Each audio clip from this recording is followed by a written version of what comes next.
টেনস্ট্যাক কোয়েরিতে আরো কিছু ইম্পর্টেন্ট জিনিস আছে যেগুলো অবশ্যই আপনাদের জানতে হবে। তার ভেতরে একটা হচ্ছে স্টেইল ফ্রেশ, এবং এটা আসলে টেনস্ট্যাক কোয়েরির ক্যাশিং মেকানিজমের একেবারে কোর কনসেপ্ট।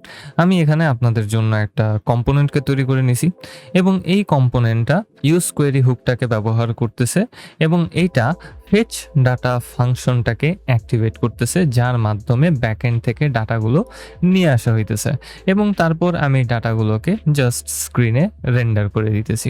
এবং আমি যদি টেনস্ট্যাক কোয়েরির ডেভস টুলটাকে ওপেন করে রাখি, তাহলে দেখতে পারবো যে আমরা যেই নামে আমাদের এই কোয়েরিটাকে সেভ করছিলাম, এই যে এখানে আমি কোয়েরি কিটাকে সেট করে দিছি, এইটার নাম অনুযায়ী আমাদের এই ডেভ টুলে ডাটাগুলো এখন সেভড অবস্থাতে আছে। এন্ড আমরা চাইলে ফুল ডাটার অবস্থাটা এখানে দেখতে পারি, এবং সাথে সাথে আমাদের এই কোয়েরিটার অন্যান্য অপশনসগুলোকেও এখানে লিস্ট আউট অবস্থাতে দেখতে পারি। যেমন আমি অপশনসের ভেতরে গেলে এখানে অনেকগুলা জিনিস দেখতে পারবো। এখানে আমি কোয়েরি কি, কোয়েরি ফাংশন, ডিফল্টেড, কোয়েরি হ্যাশ, বিভিন্ন ধরনের জিনিসপাতিকেই দেখতে পারবো। এবং আমি মিডল বরাবর এখানে ডাটা এক্সপ্লোরার নামক আরেকটা ট্যাবকে দেখতে পারতেছি, এবং এখানে আমরা আসলে আমাদের ডাটাটাকে দেখতে পারবো, যে ডাটাটা আমরা ফেচ করে নিয়ে আসলাম সেটাকেই। অ্যান্ড আমাদেরকে উপরে কোয়েরি করার যে সকল ফাংশন আছে সেগুলোর একটা এবিলিটি দেওয়া হয়। আমি এখানে অনেকগুলো বাটনকে দেখতে পারতেছি যেগুলোতে আমি ক্লিক করতে পারি, এবং এগুলো বিভিন্ন কাজ করবে। যেমন আমি আপনাদেরকে রিফেচ ফাংশনটাকে দেখাইছিলাম, এটাতে ক্লিক করলে ডাটা রিফেচ হওয়া শুরু করবে।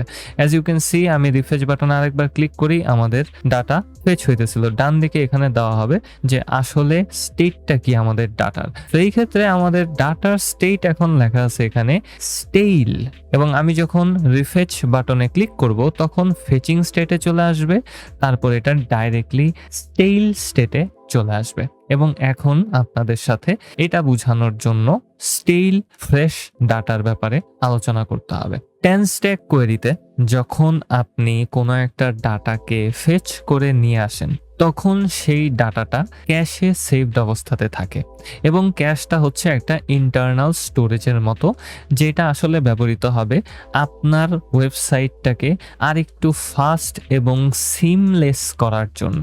এখানে আপনি যখন কোনো ধরনের কোয়েরি করবেন, যদি সেই কোয়েরির ডাটাটা আগে থেকে আপনার ওয়েবসাইটে লোডেড হয়ে থাকে, তাহলে ডাইরেক্টলি টেনস্ট্যাক কোয়েরি ওই ডাটাটাকে ব্যবহার করবে এবং ইন্টারনালি আবারও রিকোয়েস্ট পাঠাবে, এবং যখন সে নতুন ডাটা নিয়ে আসলো তারপরেই সেই ক্যাশটাকে আপলোড করবে, সাথে সাথে আপনার এই স্ক্রিনটাকেও আপলোড করবে। এখন ধরেন যে আপনার ব্যাকএন্ড আপনাকে একই সাথে কয়েক হাজার অবজেক্টকে পাঠাইতেছে। কোনো একটা কোয়েরি করছেন ডাটাবেস থেকে, সেই কয়েক হাজার অবজেক্টকে আপনার নিয়ে আইসা সেটাকে আবারও আপনার পেজে রিলোড করতে হইতেছে। সেটা করতে অবশ্যই অনেক সময় লাগবে, এবং ইন্টারনাল রিসোর্সেরও অনেক বেশি দরকার পড়বে। আমাদের এখানে মাত্র 4টা অবজেক্ট আছে, এবং এটা একটা অ্যারে আকারে আসতেছে। মোস্ট অফ দ্য টাইম হাজার হাজার ডাটা একই সাথে ব্যাকএন্ড থেকে ফ্রন্ট এন্ডে ট্রান্সফার হইতে পারে, এবং টেনস্ট্যাক কোয়েরি এই কাজটাকে খুবই সিমলেস করে দেয়। মোস্ট অফ দ্য টাইম ইউজাররা বুঝবেই না যে ডাটা ফেচিং হইতেছে কিনা, যদি ডেভেলপার হিসাবে আপনি সেটাকে সেট না করে দেন। কিন্তু মাঝে মধ্যে এরকম হইতে পারে যে আপনার এতগুলো ডাটা ট্রান্সফার হওয়ার কারণে আপনার পেজটা অনেক স্লো হয়ে যাইতে পারে, কারণ এতগুলো ডাটা নিয়ে আসা এবং তারপরে আবারও সেটাকে আপনার পেজে রেন্ডার করা হ্যাসেলের মতো পরিণত হইতে পারে। এবং মাঝে মধ্যেই আপনি এতগুলো ডাটাকে যে নিয়ে আসবেন, সেগুলো most of the time unchanged অবস্থাতে থাকবে, সেগুলো ফ্রিকোয়েন্টলি চেঞ্জ হবে না। যদি ফ্রিকোয়েন্টলি চেঞ্জ হয় তাহলে তো কাজটা আপনাকে অবশ্যই করতেই হবে। প্রতিবার রিফেচ করার সময় আপনাকে অবশ্যই নতুন ডাটা নিয়ে আসতে হবে, এবং তারপর আপনি সেই নতুন আপডেটেড ডাটাগুলোকে আপনার স্ক্রিনে রেন্ডার করবেন। কিন্তু যদি আপনি এইরকম ডাটা নিয়ে কাজ করেন যেগুলো ফ্রিকোয়েন্টলি পরিবর্তিত হয় না, তখন আপনার জন্য এই জিনিসটা একটু রিডান্ডেন্ট হয়ে যেতে পারে। ধরেন আপনার কাছে স্ট্যাটিক একটা লিস্ট অফ অবজেক্ট আছে যেখানে 1000টা অবজেক্ট আছে এবং সেই 1000টা অবজেক্টই আপনি কোনো একটা পার্টিকুলার স্ক্রিনে রেন্ডার করতেছেন, যেমনটা আমি এই সিনারিওতে মাত্র 4টা অবজেক্টকে রেন্ডার করতেছি এবং আমি রিফ্রেশ করলে আমি আমার স্ক্রিনে কোনো ধরনের চেঞ্জেসই দেখতে পারবো না, কিন্তু ইন্টারনালি টেনস্টেক কোয়েরি কিন্তু রিকোয়েস্ট পাঠাইতেছে, নতুন ডাটা নিয়ে আসতেছে এবং তারপর আবারও স্ক্রিনে চোখের পলকে সেটা রেন্ডার হইতেছে। এটা খুবই ফাস্ট হইতেছে, এই কারণে আমরা সেটা দেখতে পারি না। কিন্তু ডাটার পরিমাণ যত বাড়তে থাকবে আমাদের এই রিফেচ এবং রেন্ডারিং এর প্রসেসটা তত হেভি হইতে থাকবে। এবং আপনার কাছে যদি এরকম স্ট্যাটিক ডাটা থাকে তখন আপনার আসলে উচিত না যে বারবার ব্যাকএন্ডে রিকোয়েস্ট পাঠায় ডাটা নিয়ে আসতে হবে। ইটস নট নিডেড এবং এটা প্র্যাকটিক্যালও না, কারণ ডাটা আপনার চেঞ্জ হইতেছে না। আপনি ব্যাকএন্ডে রিকোয়েস্ট পাঠাইলে আপনি আসলে সেই ডাটাটাকেই পাবেন। সো এই ক্ষেত্রে আপনি টেনস্টেক কোয়েরিকে এক্সপ্লিসিটলি বলে দিতে পারেন যে ভাই এই ডাটাটা বিনা কারণেই ব্যাকএন্ড থেকে নিয়ে আসার দরকার নাই, এবং আপনি এটার জন্য একটা টাইমারকে সেট করে দিতে পারেন। এবং এখানেই আসে স্টেল এবং ফ্রেশ ডাটার কনসেপ্টসটা। এই যে আপনি বলে দিতেছেন যে কতক্ষণ ধরে আপনার ডাটাটা সেভড অবস্থাতে ক্যাশে স্টোরড করা থাকবে, এটাকে বলা হয় ডাটাকে ফ্রেশ রাখা। আপনি যতক্ষণ টাইমার সেট করে দিবেন ঠিক ততক্ষণ আপনার কোয়েরিটা ব্যাকএন্ডে কোনো রিকোয়েস্ট পাঠাবে না। এতে করে বিনা কারণেই আপনার পেজের এবং আপনার ব্যাকএন্ডের উপরে এক্সট্রা রিকোয়েস্ট আসবে না স্ট্যাটিক ডাটার জন্য। এবং এটা আমরা কিভাবে করতে পারি, আমি জাস্ট আমাদের এই ইউজ কোয়েরি হুকের ভেতরেই কোয়েরি ফাংশনের নিচে স্টেল টাইম নামক একটা অপশনকে সেট করতে পারি, যেটার ভেতরে আমি টাইমটা সেট করে দিব। লেটস সে আমি 5 সেকেন্ডের জন্য আমার ডাটাটাকে সেভ রাখতে চাই এবং 5 সেকেন্ডটা অবশ্যই আপনাকে মিলি সেকেন্ড আকারে দিতে হবে। এই কারণে আমি এখানে 5000 লিখি, জাস্ট সেকেন্ডের সাথে 1000 গুণ করে দিবেন তাইলেই হবে ভাই। এবং এটা সেট করে দেওয়ার সাথে সাথে আমি যদি আমার পেজটাকে রিলোড করি তাহলে দেখতে পারবো ইউজার্সে রিকোয়েস্ট গেল, এখন এটা ফ্রেশ অবস্থাতে আছে এবং একটু পরেই এটা ফ্রেশ থেকে স্টেল ডাটাতে পরিণত হয়ে গেছে। তার মিনিং হচ্ছে এই যে ওই 5 সেকেন্ড যেটা আমি সেট করে দিলাম ওটুক টাইমের ভেতরে আমরা কোনো ধরনের রিকোয়েস্ট যদি পাঠাইতে চাই অথবা রিলোড করি তাহলে ব্যাকএন্ডে কোনো ধরনের রিকোয়েস্ট যাবে না। সো এই ক্ষেত্রে আমি জাস্ট এই স্টেল টাইমের মাধ্যমে এটাই বলতেছি যে ভাই আমার ডাটাটা ব্যাকএন্ড থেকে আসার পর 5 সেকেন্ডের জন্য ফ্রেশ থাকবে। এই 5 সেকেন্ডের ভেতরে যদি কোনো ধরনের পেজে চেঞ্জেস হয় অথবা রিকোয়েস্ট দেওয়ার মতো আরও কোনো কাহিনী হয় তাহলে প্লিজ রিকোয়েস্ট পাঠায়ও না, ক্যাশ থেকেই ডাটাটা যেন স্ক্রিনে রেন্ডার হয়।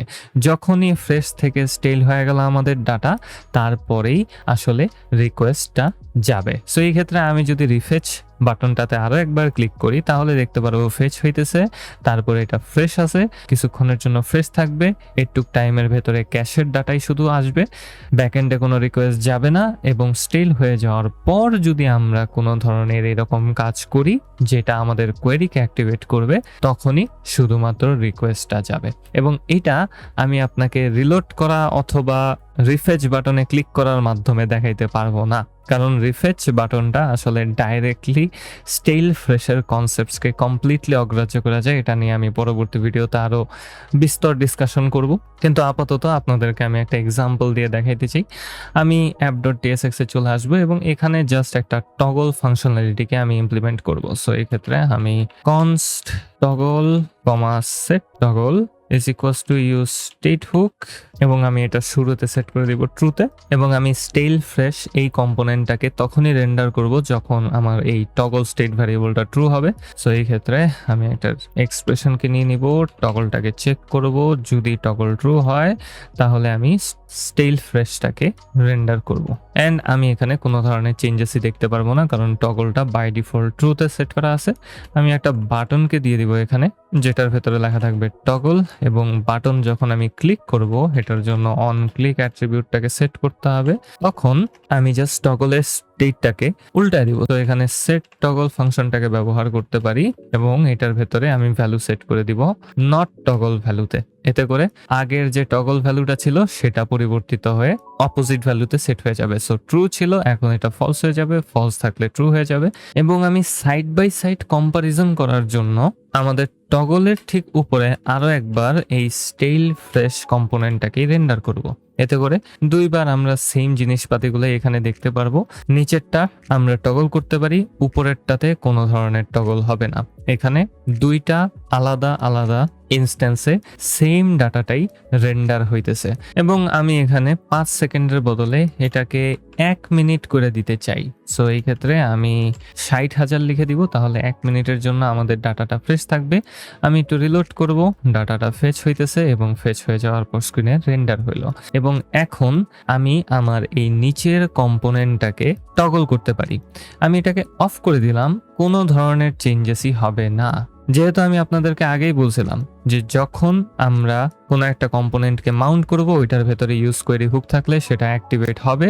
সো আমি টগল বাটনে ক্লিক করে মাউন্ট করলাম এবং ইউজ কোয়েরি হুকটা এখনো অ্যাক্টিভেট হইল না। কারণ হচ্ছে আমাদের ডাটাটা এখনো ফ্রেশ আছে।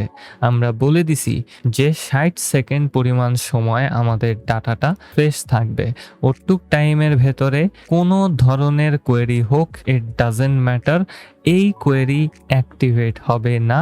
ক্যাশ থেকে ডাইরেক্টলি ডাটা রেন্ডার হবে স্ক্রিনে এবং এটাই হচ্ছে স্টেইল ফ্রেশের কনসেপ্ট। এখন আমার এই ডাটাটা স্টেইল হয়ে গেছে, 1 মিনিট পার হয়ে গেছে এবং আমি যদি টগল করি তাহলে দেখতে পারবো অটোমেটিক্যালি ডাটাটা আবারও ফেচ হয়েছে অ্যান্ড এখন আরো 1 মিনিটের জন্য ডাটাটা ফ্রেশ অবস্থাতেই থাকবে এবং এটাই হচ্ছে স্টেইল ফ্রেশ।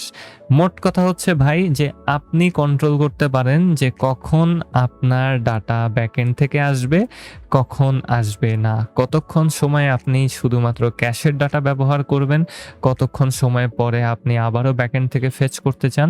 এই সকল জিনিসপাতিগুলো আপনি আপনার পেজটাকে আরও বেশি ফাংশনাল করা এবং সাথে সাথে এফিশিয়েন্ট করার জন্য ব্যবহার করতে পারেন। যাক, আগের কথাটাকে লেগে জানি একটু বেশি জোর দেওয়া কয়ালাইছি। এবং এই ক্ষেত্রে একটা জিনিস বলেই দিতে হবে, আপনি যতবারই আপনার পেজকে রিলোড করেন ততবারই ডাটা আসলে ফেচ হবে।